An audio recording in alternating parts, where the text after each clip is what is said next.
quando eu olho para trás, as experiências que eu vivi lá atrás, eu estava muito preparado para isso. E aí, óbvio, vocês vão entender no meio dessa história que eu vou contar, que a gente precisa estar preparado para eventos bons, para as oportunidades, mas nós precisamos estar preparados também para as adversidades, as catástrofes que podem surgir. E quando você está preparado para esse momento, cara, você vai com leveza. Esse é o bacana da vida, né? Você tem que ter essa preparação. Com 13 anos, indo para a igreja 3 vezes por semana, a pé, 1h30, lá em Lins, para ir. Vejo a trajetória como se eu estivesse fazendo hoje. A pé primeiro, indo para a igreja 3 vezes por semana, a pé, 1h30 para ir, 1h30 para voltar. E eu vendendo coxinha, que foi uma iniciativa da Dona Alzira, minha mãe, lá em Lins, na Vila Cinquentenário, que é uma periferia lá de Lins. E eu me tornei o maior vendedor de coxinha que Lins teve na história. E quando eu falo isso, a galera pergunta assim, mas como assim o melhor vendedor de coxinha? Eu consegui comprar um Fusquinha 1962 à época para minha mãe, porra. Você sabe o que é? Vendendo coxinha. Você transformar a vida da sua família, com 13 anos eu entender que o trabalho, que o dinheiro pode transformar a sua vida, mudar a vida da família, e a gente começa a ir pra igreja de Fusquinha, cara. Aquilo foi você não tem ideia do que foi essa vitória. Minha mãe tinha uma indústria praticamente em casa, meu. Eu vendia 3 cestos de salgados, vendia uma média de 600 salgados em meio período.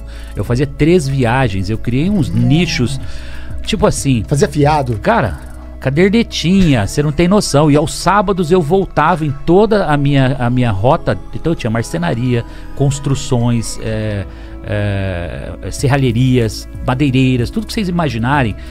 Que a galera 3 da tarde, 3h30, dava uma fome no povo, rapaz. Então era ali que eu falei, cara, eu descobri meus nichos de negócio. Claro que eu fui descobrir depois, só com 20 e poucos anos, que eu fui o melhor vendedor de coxinha que ele teve na história. Era nato isso, muito legal.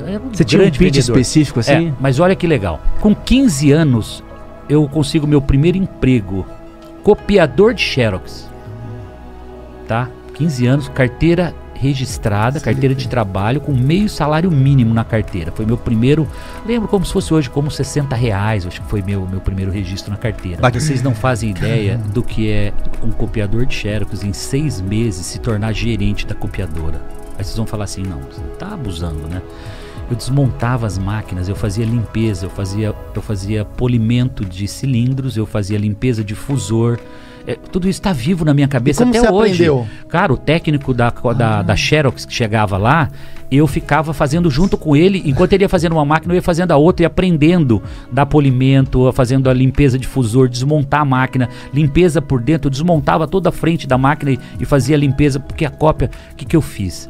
Eu fazia as cópias ficarem melhor do que a original, cara. Aí o cliente olhava e falava, não é possível, você tá me entregando uma cópia melhor do que o original que eu te trouxe? Eu falei, pois é, aqui o serviço da Garagem Cópias é assim, a cópia tem que ser perfeita e melhor que a original. Com isso eu fui conquistando os clientes, eu não estava ali para tirar cópia, eu era dono da copiadora, eu cuidava do negócio como se eu fosse o dono. 6 meses depois eu já estava gerenciando. Eu me lembro que eu chegava em casa compartilhando com a minha irmã, com a família, e dizia assim, olha, eu já tomei metade da cadeira do gerente, mais um pouquinho eu sou gerente daquela copiadora. E nessa de me relacionar, fazer network com os clientes no balcão da copiadora, porque era um balcão de uns 15 metros e cheio de clientes, e aí chegava um cliente muito chato, Valmir. E esse cliente, cara, chegava no balcão, todos os funcionários, que eram mais de 20, fugiam, cara. Toda vez o Semenzato era o cliente que ia atender esse cliente chamado Valmir, que era um auditor de empresas, contador, etc. Um belo dia esse cara olha pra mim e eu falando pra ele, cara, tô fazendo um curso de computação nos finais de semana, já tô aprendendo a programar computadores, me relacionando, contando com muito entusiasmo o que eu estava fazendo, tô estudando, tô aprendendo isso, aprendendo aquilo e contando, e ele vendo o meu diferencial. Um belo dia o seu Valmir consegue uma vaga, ou surge uma vaga num grupo de empresas chamado Sermácula de Lins, madeireira, cerealista, material de construção, tudo que você pensar, fazendas, um grande grupo, um grupo grande de empresas lá. E aí o seu Valmir chega, Semenzato, tem uma oportunidade para você, não sei se você vai gostar, etc. pô, seu Valmir, mas eu tô indo bem aqui, né, na copiadora, como é que faz isso? Eu não tinha a mínima ideia, né, do que ia acontecer na minha vida, né? Mas falei, olha, se você conseguir convencer o seu José Rafael Rosa Pacini, que é o dono da copiadora, tá tudo bem, eu topo. Eu tô estudando para isso, tô aprendendo a programar computadores para isso.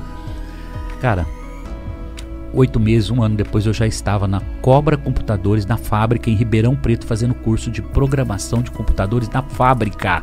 Eu aprendi a programar a linguagem COBOL com 16 anos. 16 anos, tá? Com 16 para 17, eu assumo o centro de processamento de dados desse grupo e começo a desenvolver todos os sistemas que vocês imaginarem. Aí começa aqui, contabilidade, contas a pagar, folha de pagamento, controle de tributos, da ICMS, livro de ICMS, controle de gado, controle de construtora. Comecei a desenvolver todos os sistemas, softwares. Sim, não, e de desenvolver os códigos você aprende. Sabe o que aconteceu? Mas sabe o que aconteceu? Eu me tornei na Garagem Cópias o melhor copiador de Xerox que Lins teve na história. Que me levou ao quê? Ao melhor programador que Lins teve na história, cara. Eu me tornei referência desenvolvendo programas de computadores. E aqui eu quero dar uma pausa e quero deixar uma dica já pra galera. Legal. Será que você está sendo o melhor naquilo que você faz hoje? Será que você está copiador de Xerox e acha que você tem que morrer copiador de Xerox? Ou você está fazendo conexão, você está abrindo portas para você crescer profissionalmente? Isso, aqui começa a trajetória, são os pilares que vocês vão ter que fazer analogia com o que vocês fazem hoje, com o que vocês estão fazendo, com o tamanho do seu sonho, com a projeção de onde você quer chegar, porque vem coisas muito maiores do que isso ainda e vocês vão perceber nessa trajetória. Não obstante eu me tornar o melhor programador que Lins teve na história, eu estou fazendo um curso técnico com 15, 16, 17 anos. Você levava junto? Primeiro colegial, fiz o técnico junto. Bom, vou fazer, então vou aprender a programar computador também, pô. Legal. E vou me formar como técnico. Nem sonhava fazer faculdade, porque acho que já sabia que não ia dar também, não ia ter tempo, não ia, né, enfim. Terminei o curso técnico, sabe o que acontece? Eu me tornei o melhor aluno formado do colégio. E eu sou convidado pelo Instituto Americano de Lins para ser professor 2º grau, com 18 anos.